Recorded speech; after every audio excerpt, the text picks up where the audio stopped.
Hi guys! For today's ulam, magluluto tayo ng pinakbet. Meron na tayo dito ang ginigisang bawang, sibuyas, kamatis, at yung ating pernitong baboy.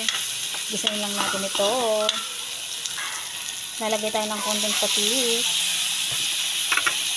Ayan. Halu-haluin.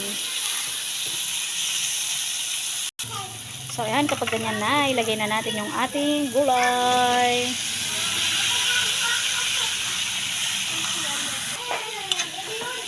Haluin lang natin. Nilalagay lang tayo ng konting paminta. At syempre, hindi mawawala ang ating Knorr. Maglalagay tayo ng Knorr shrimp para lalong sumarap.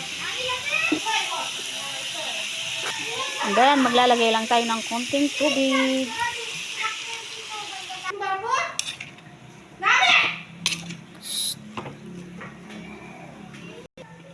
Tsaka natin ito takpan.